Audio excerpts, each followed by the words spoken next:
Hello student, કેમ છો બધા? મજામાં? Welcome to the biology lecture by Neha Patel. ચલો, આપણે 12થમાં ચેપ્ટર નંબર 2 સપુષ્પી વનસ્પતિઓમાં લિંગી પ્રજનન ભણીએ છીએ અને આજનો આપણો લેક્ચર છે 16. અત્યાર સુધીના લેક્ચરમાં આપણે ભ્રૂણ વિકાસના તબક્કાની શરૂઆત કરેલી અને એમાં જે 4 પોઈન્ટ આપણે કવર કરવાના હતા: ભ્રૂણનું નિર્માણ, ભ્રૂણપોષનું નિર્માણ, ફળનું નિર્માણ અને બીજનું નિર્માણ.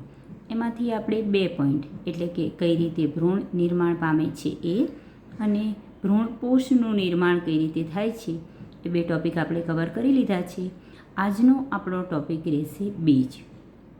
ચલો, બહુ સિમ્પલ ટૉપિક છે સ્ટુડન્ટ્સ, અને બીજ વિશે આગળ પણ તમે ઘણું બધું જોઈ ગયા છો અને ઘણા બીજ તમે લાઈવ પણ રોજે જોવો છો. તો આજે આ સિમ્પલ ટૉપિકની શરૂઆત કરીશું બીજની રચના વિશે. ચલો, જ્યારે પણ તમે બીજ વિશે ભણો છો તો બીજ ખરેખર છે શું?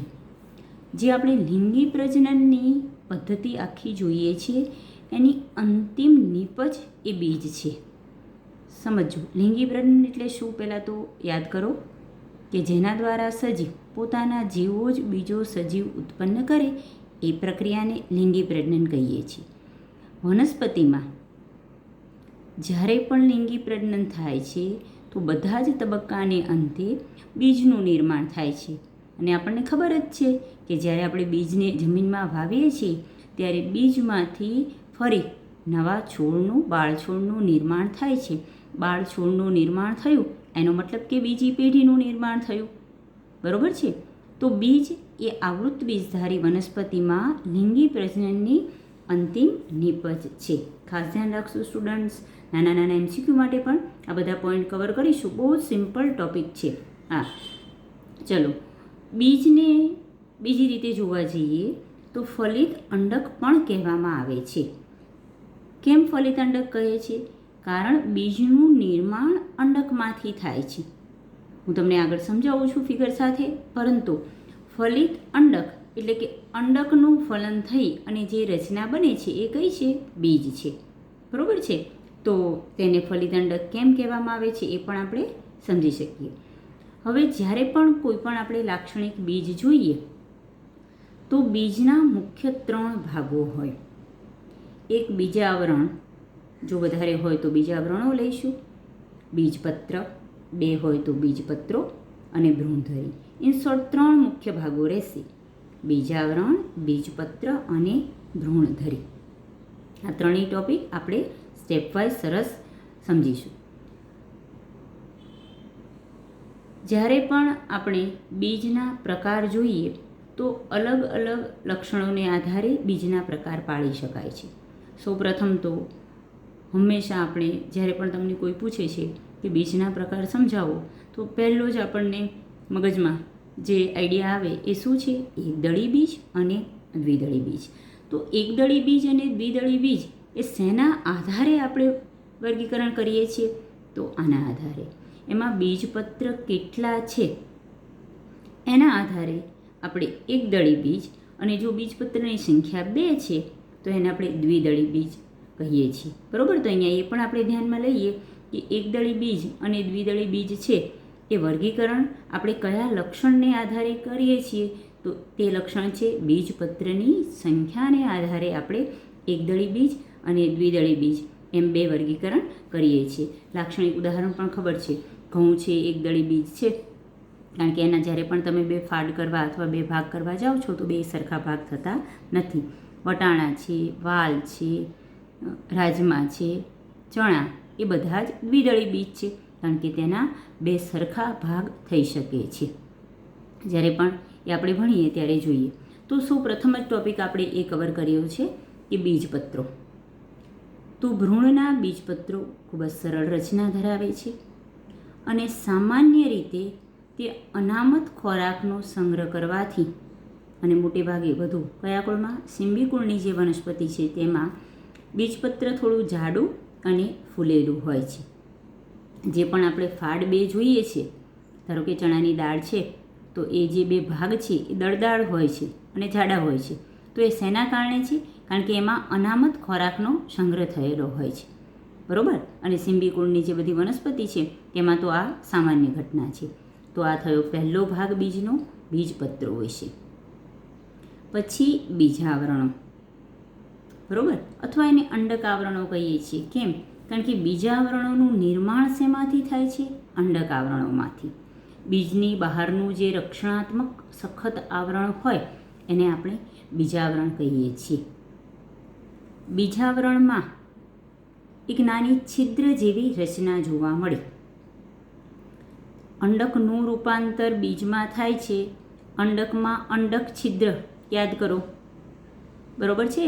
અંડકના વિશિષ્ટ ભાગો આપણે જોયેલા.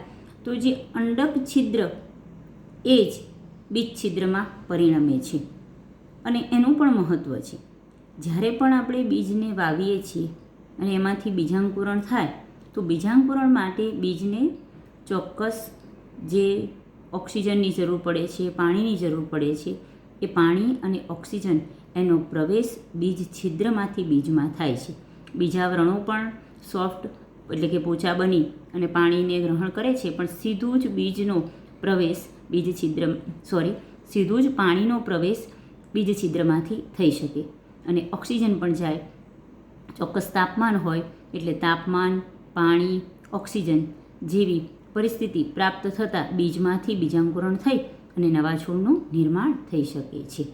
તો આ એક બીજો ભાગ થયો બીજનો, બીજાવરણો વિશે. જે ત્રીજો ભાગ છે ભ્રૂણધરી, જેના વિશે આગળ આપણે સારી રીતે ભણી ગયા છીએ. ભ્રૂણના નિર્માણ વખતે ભ્રૂણની હાજરીનું જે નિર્દેશન કરતો ભાગ છે એ ભ્રૂણધરી સ્વરૂપે જોવા મળે. એનો અગ્ર છેડો ભ્રૂણાગ્ર અને જે બીજો છેડો છે ભ્રૂણ મૂળ છે. જ્યારે પણ બીજાંકુરણ થશે, સૌપ્રથમ આપણને ખબર છે કે બીજ છિદ્રમાંથી ભ્રૂણ મૂળ બહાર આવે છે, જે ફણગો ફૂટ્યો આપણે કહીએ છીએ એ.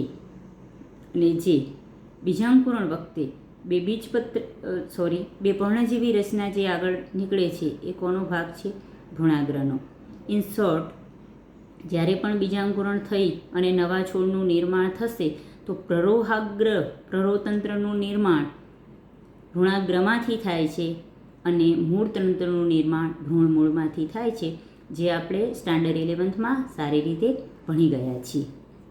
તો આ થયા બીજના મુખ્ય 3 ભાગો: બીજપત્રો, બીજાવરણો અને ભ્રૂણધરી, બરાબર. અને સામાન્ય રીતે જે 2 પ્રકાર આપણે બીજપત્રોની સંખ્યાને આધારે જોઈએ છીએ, જેને કહેવાય છે એકદળી બીજ અને દ્વિદળી બીજ, એ આપણે સમજી ગયા છીએ.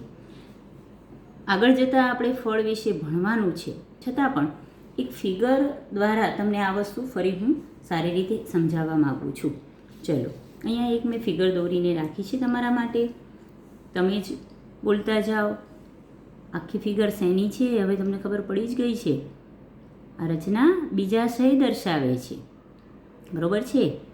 સ્ત્રીકેસરનો સૌથી નીચેનો તરસ્ત ભાગ બીજાશય દર્શાવે છે. એકવાર ફલનની ક્રિયા પૂરી થાય છે પછી અન્ય ભાગોની જરૂર નથી, એટલે અન્ય ભાગો ખરી પડે છે. માત્ર સ્ત્રીકેસર જ જોડાયેલું રહે છે અને ઘણીવાર તો એના અગ્રભાગો પણ ધીમે ધીમે નાશ પામે છે. જરૂર માત્ર હવે બીજાશયની છે, બરાબર. તો આ બીજાશયની રચના છે. બીજાશયની અંદર ફરી પાછું રિપીટ કરીએ. આખું અંડક છે, આ જરાયુ, આ અંડક નાળ અને આ વિવિધ અંડકના ભાગો. અંડકની અંદર જે આ ગોળાકાર રચના છે, માદાજન્યુજનક અવસ્થા, એમાં ભ્રૂણપુટ જે નિર્માણ પામેલો છે એ, આ છે આપણું યુગ્મનજ, બરાબર, હાઇલાઇટ કરેલું છે. ફલન થઈ ગયું હોય તો સહાયક કોષોનું વિઘટન પામી અહીંયા યુગ્મનજ બન્યું હોય અને આ જે મધ્યમાં છે એ ભ્રૂણપોષ કોષકેન્દ્ર અથવા ભ્રૂણપોષ કોષ દ્વિકીય હોય છે તે. તો આ રચના મેં અહીંયાને દોરી રાખી છે. આખું જ જે બીજાશય છે એમાંથી ફળ બનશે. હવે આપણો ટોપિક ખરેખર આજનો બીજનો છે, પરંતુ બીજ બને છે ક્યાં? ચલો સ્ટુડન્ટ, બીજ હોય શેમાં? નાના વિદ્યાર્થીઓને પણ ખબર પડી જાય. ફળની અંદર બીજ જોવા મળે છે. તો અહીંયા આપણે ફળનું નિર્માણ કઈ રીતે થાય એ સમજીએ છીએ. તો એ સમજતા પહેલાં જ્યારે પણ આપણે એમ કહ્યું કે બીજના મુખ્ય 2 પ્રકાર પડે. કયા? એકદળી બીજ અને દ્વિદળી બીજ. ચલો, તમારી સામે થોડા બીજ મૂકું છું. તમે ઓળખી બતાવો. આજે આપણે પ્રેક્ટિકલી ભણીશું. ઘઉંનો દાણા છે તો આ કયા બીજ છે? એકદળી બીજ. કારણ જ્યારે પણ તમે આના બે ભાગ કરવા જશો તો બે એક સરખા ભાગ થશે નહીં, બરાબર?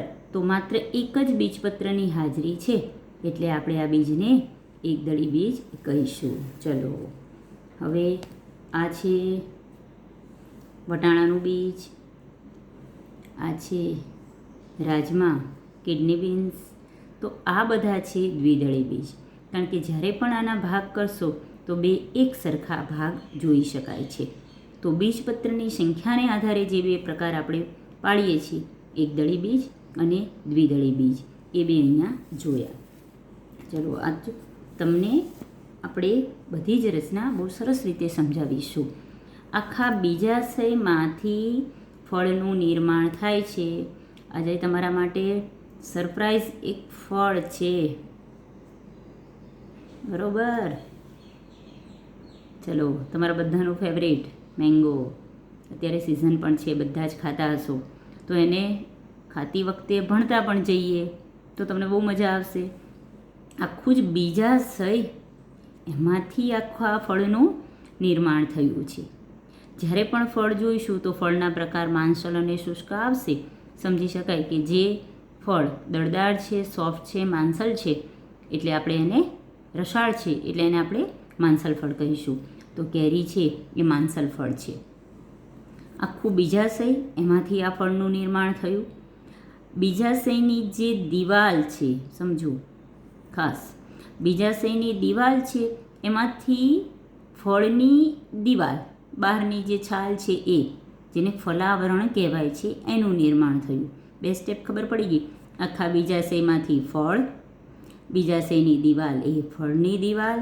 ચલો, વચ્ચેનો જે ભાગ છે એ જે ખોરાક સંગ્રહી ભાગ, જે આપણે પલ્પ ખોરાકમાં વાપરીએ છીએ કેરીનો, એ ભાગ થયો. અને મધ્યમાં એક રચના જોવા મળશે જેને કેરીનો જે ગોટલો કહીએ છીએ એ ખરેખર શું છે? આખા અંડકનું રૂપાંતર બીજમાં થયેલું છે. એટલે જે કેરીનો ગોટલો જોઈએ છીએ એ શું છે? ફળની અંદર નિર્માણ પામેલું બીજ છે, બરોબર છે? જોઈશું ગોટલો પણ. તો આ બરોબર. ચલો, આ શું થયું? આખું જે અંડક છે એ બીજમાં રૂપાંતર થયું છે. હવે અંડકની રચના વખતે આપણે જે અંડક આવરણો જોયેલા, 1 થી 2 તો ઓછામાં ઓછા હોય જ છે. આ જે અંડક આવરણો છે એનું રૂપાંતર ખાસ ધ્યાન રાખજો. અંડક આવરણોનું રૂપાંતર બીજની બહારના આવરણો, એટલે કે હમણાં જ જે આપણે થિયરીમાં સમજ્યા, બીજાવરણોમાં થાય છે. જે બહારની રચના છે કઠણ, એ બીજાવરણ છે, બરોબર? હવે એ પણ જોઈએ આપણે. ચલો, બરોબર. જ્યારે પણ તમે આ ખોલો છો તો આ જે કઠણ રચના છે એકચ્યુઅલી છે શું? બીજના બીજાવરણો છે. એની અંદર તમને આ જે રચના જોવા મળે છે આપણે એ બીજની છે. આ જે પણ છે એ આ જો બીજાવરણો, આ પણ એક બીજાવરણ છે. આ જે ફોતરી ઉખડે છે આ પણ એક પ્રકારનું શું છે? બીજાવરણ જ છે.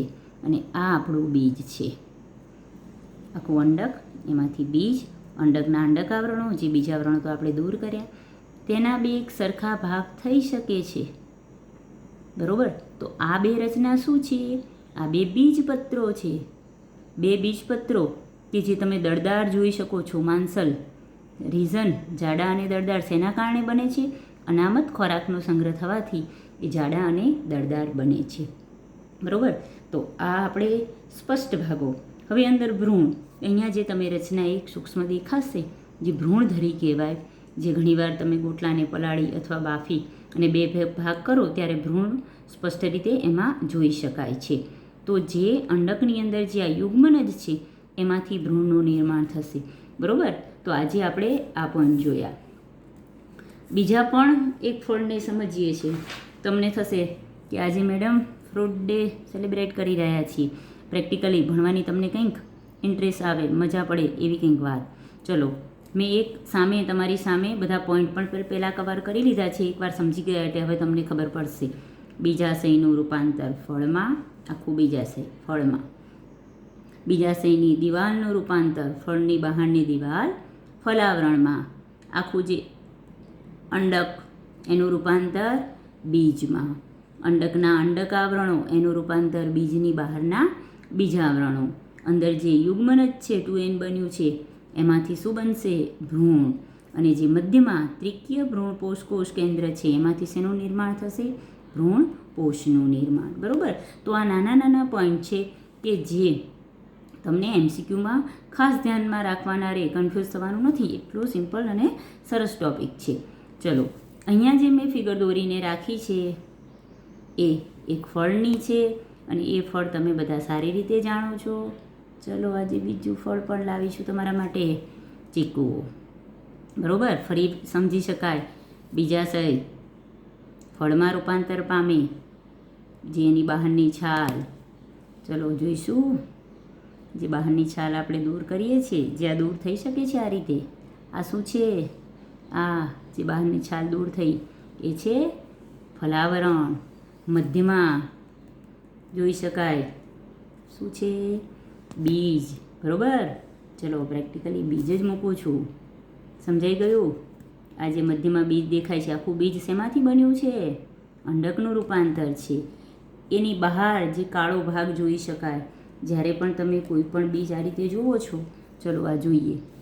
આ જે બીજ છે ચીકુનું, એની આ રીતે તમે ખોલશો તો આ રીતે આ ફોતરી જુદી પડશે. બરાબર. તો આ ભાગ શું થયું? બીજ અંડકની બહારનો ભાગ જે અંડાકાવરણ હતો એ બીજનું બીજાવરણમાં રૂપાંતરિત થયો. ફરી પાછું જ્યારે પણ તમે આને આ રીતે અલગ કરવા જશો તો એના બે સરખા ભાગ થઈ શકશે. તો આ થયું દ્વિદળી બીજ. આ બે બીજપત્રો થયા અને એમાં પણ તમે પોઈન્ટ પર ખૂણામાં અહીંયા નાનો ભ્રૂણ સ્પષ્ટ જોઈ શકો છો. બરાબર. તો આજે આ બધા જ પ્રેક્ટિકલી ઉદાહરણ થયા. ઘણા બધા ઘરે તમે બધા જ આ રીતે લાઈવ પ્રેક્ટિકલ કરી શકો છો. જુઓ, આ વાલનું બીજ છે તો વાલના બીજ રાજમાનું બીજ છે તો અહીંયા એક છિદ્ર જેવી રચના દેખાય છે. ચલો, આપણે જે સમજવાની છે, જે બીજાવરણ પર આપણે કીધું હતું કે છિદ્ર જેવી રચના કે જેના દ્વારા એમાં પાણી પ્રવેશ છે. બરાબર. અને જ્યારે પણ તમે આને પલાળેલા વાલને આ રીતે અલગ કરો છો તો આ જે અલગ પડે છે એ શું છે? આ જે અલગ પડ્યું એ ભાગ, આ ભાગ છે બીજાવરણ. જે કોનું રૂપાંતર છે? અંડકાવરણોનું. અને જ્યારે પણ તમે આને સ્પષ્ટ રીતે આમ છૂટું પાડશો તો બે સ્પષ્ટ ભાગ જોઈ શકાશે. તો આ બે શું છે? એના બીજપત્રો. અને અહીંયા જુઓ વિદ્યાર્થી મિત્રો, જુઓ આ સ્પષ્ટ ભ્રૂણ ધરી દેખાઈ રહી છે. દેખાય છે તમને? થોડું એનલાર્જ કરીને જોઈએ. જુઓ, આ જે દેખાય છે એ ભ્રૂણ ધરી છે. ભ્રૂણાગ્ર અને ભ્રૂણમૂળ પણ સ્પષ્ટ દેખાય છે. ઘરે તમે આ જોઈ શકો છો. કદાચ તમને આમાં સ્પષ્ટ ન દેખાય પણ આમાં બહુ સરસ રીતે દેખાય છે. આ ભ્રૂણાગ્ર છે અને અહીંયા જે પોઈન્ટેડ દેખાય છે એ ભ્રૂણમૂળ છે. આખી ભ્રૂણધરી પણ સ્પષ્ટ તમે આમાં જોઈ શકો છો. તો આજે આપણે આ પ્રેક્ટિકલી બધા જ ભાગ સારી રીતે સમજ્યા. બરાબર છે? તમને જોવાની પ્રેક્ટિકલી મજા આવી હશે અને ઘરે પણ તમે આ કરી શકો એટલે તમે બધા જ ભાગો સ્પષ્ટ અને સારી રીતે જોઈ શકો છો. ખ્યાલ આવી ગયો? ચલો, હવે આપણે બીજના અન્ય રીતે પ્રકાર જોઈએ. ફરી પાછા બીજના પ્રકાર જોઈએ છીએ પણ કયા લક્ષણને ધ્યાનમાં રાખીએ છીએ? ભ્રૂણપોષની હાજરીને આધારે. ભ્રૂણપોષ કઈ રીતે નિર્માણ પામે છે એ આગળ આપણે જોઈ ગયા છીએ. જો ભ્રૂણપોષ હાજર હોય તો એને ભ્રૂણપોષી અને જો ભ્રૂણપોષ વપરાઈ ગયો હોય તો એને અભ્રૂણપોષી. બરાબર. પણ એ ક્યારે વપરાય છે? તો એને અભ્રૂણપોષી બીજ કે આલ્બ્યુમિન રહિત બીજ કહેવાય. જો ભ્રૂણપોષની ગેરહાજરી હોય તો અભ્રૂણપોષી બીજમાં સ્થાયી ભ્રૂણપોષ હોતો નથી. સિમ્પલ. કારણ કે જ્યારે ભ્રૂણનો વિકાસ થતો હશે એ દરમિયાન જ એ સંપૂર્ણ વપરાઈ જાય છે. તો વટાણા, મગફળી એ બધા અભ્રૂણપોષી બીજના ઉદાહરણ છે. કે જેમાં તમે અલગ ભ્રૂણપોષ જોઈ શકતા નથી. ભ્રૂણપોષી બીજ કે જેમાં ભ્રૂણપોષનો ભાગ તે લાંબા સમય સુધી જાળવી રાખે છે, કારણ કે તે ભ્રૂણના વિકાસ દરમિયાન વપરાઈ જતો નથી. તો મકાઈ, જવ, દિવેલા, ઘઉં એ બધા ભ્રૂણપોષી બીજ છે. સિમ્પલ. બીજના પ્રકારો કોના આધારે? ભ્રૂણપોષની હાજરીને આધારે. તો અભ્રૂણપોષી બીજ અને ભ્રૂણપોષી બીજ. ત્રીજો એક વિશિષ્ટ ભાગ છે જેને બીજદેહ શેષ કહે છે. બરોબર છે. બીજદેહ શેષ શું છે? તો કેટલાક બીજમાં પ્રદેહનો ભાગ, યાદ કરો આપણે ભ્રૂણપોષની વાત નથી કરતા, પ્રદેહ અંડકનો જે પ્રદેહનો ભાગ છે એ ઘણીવાર વપરાયા વગરનો ચિરલગ્ન સ્વરૂપે એટલે કે લાંબા સ્વરૂપે જોડાયેલો રહે, અને જ્યારે પ્રદેહનો આવો સ્થાયી ચિરલગ્ન ભાગ લાંબા સમય સુધી જોડાયેલો રહે તો એને આપણે બીજદેહ શેષ કહીશું. અને ઉદાહરણ કાળા મરી છે, બીટ છે, કે જેની અંદર લાંબા સમય સુધી પ્રદેહ ચિરલગ્ન સ્વરૂપે જોઈ શકાય તો તેને બીજદેહ શેષ અને ઇંગ્લિશમાં એને પેરિસ્પર્મ કહે છે. બરાબર. ટૂંકા ટૂંકા ક્વેશ્ચનમાં આ બધા ઉદાહરણ પણ પૂછી શકાય છે. બોર્ડમાં પણ ઘણીવાર લાસ્ટ ટાઈમ 2020નું જે આ બોર્ડનું પેપર હતું એમાં પણ પૂછાયેલું ઉદાહરણ છે આ. બરાબર. તો ઘણા બધા આ રીતે પોઈન્ટ નાના નાના ઉદાહરણો જો ટેક્સ્ટબુકમાં આપેલા છે એ પણ આપણે ધ્યાનમાં લઈએ તો આ ટૉપિક તમે સારી રીતે સમજી શકાય. તો આજે આપણે બીજની રચના વિશે ભણ્યા. હજુ બીજમાં પણ બહુ નાના અને સિમ્પલ ટૉપિક છે કે જે તમને એકવાર સમજાવું તો પણ સામાન્ય રીતે તમે સમજી શકાય એવા, કારણ કે આ ટૉપિક એવો છે કે આગળ પણ ક્યાંક ને ક્યાંક એના વિશે આપણે ભણેલા છીએ. તો તમને આજે આપણે જે બીજના મુખ્ય 3 ભાગો, બીજાવરણો, બીજપત્ર અને ભ્રૂણધરી વિશે ભણ્યા, અને બીજના પ્રકારો ભણ્યા. શેના આધારે? ભ્રૂણપોષની હાજરી અને ગેરહાજરીને આધારે.